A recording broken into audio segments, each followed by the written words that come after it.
In this video, we're going to look at some examples of conclusion paragraphs, good and bad.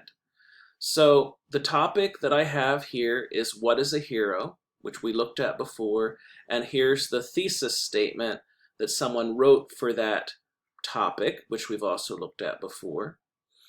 And now the writer's trying to conclude the essay. So what I want you to do is look at each lettered example, read it, think about whether it's a good or a bad conclusion paragraph based on what we talked about in the previous video, and then I'll come back and give you my critique of it. So before you read each of these, you should pause the video, read it, think about your analysis of it, your evaluation of it, and then we'll come back and discuss it. So you can pause the video now and read conclusion A. All right. So this is a bad conclusion paragraph because the whole paragraph is nothing but a summary, a rehash of the thesis. And I picked this example because I see a lot of people doing this. So they sort of start, of course they're starting with in summary, that cliched opening, and they start with kind of a generic statement that covers the main topic or point area. Being a hero involves many criteria.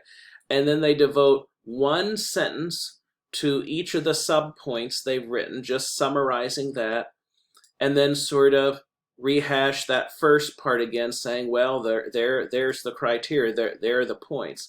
I mean, this is a really, boring, useless, waste of time conclusion, because if you think about it, the reader has already read through all of that. They don't need that much of a rehash. So this is the classic example, someone doing a bad conclusion by just doing nothing but rehashing what they've already written. So you don't want to do that. All right, let's look next at B. So pause the video and evaluate how effective you think that conclusion is, and then we'll come back and discuss it.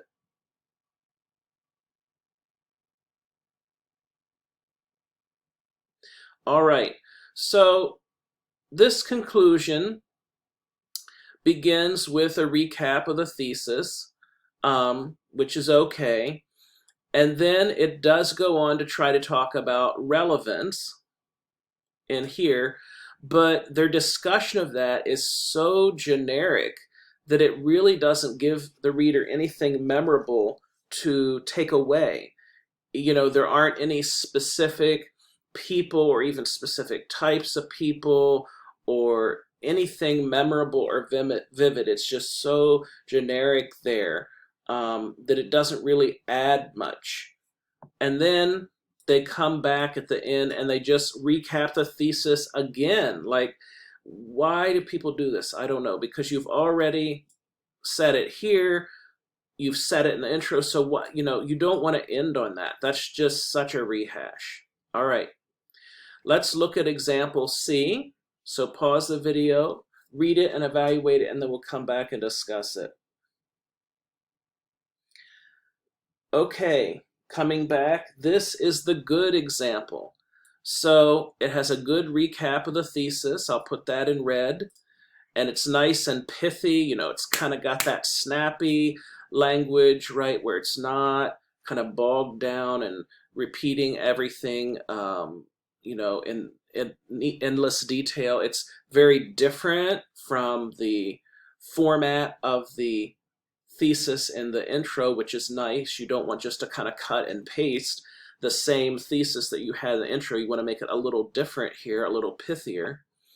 And then after that, in this section, and I'll put that in green, is where they're explaining the relevance, right? And this is more specific than in B, right? It's talking about types of people like pop singers and sports stars as not being the heroes. And actually, the intro of this essay had begun with that. So that's a technique that can be very nice too, to kind of return to the examples you opened the essay with in light of what you've discussed in the body. Once you get to the conclusion, it kind of ties it up. And it also talks about who the true heroes are, right? first responders, soldiers, etc. So there's, you're getting a picture in your mind of who these people might be. It's not just generic. And then they have a nice final thought here, and I'll put that maybe in purple. After all, when we call someone a hero, we want it to mean something.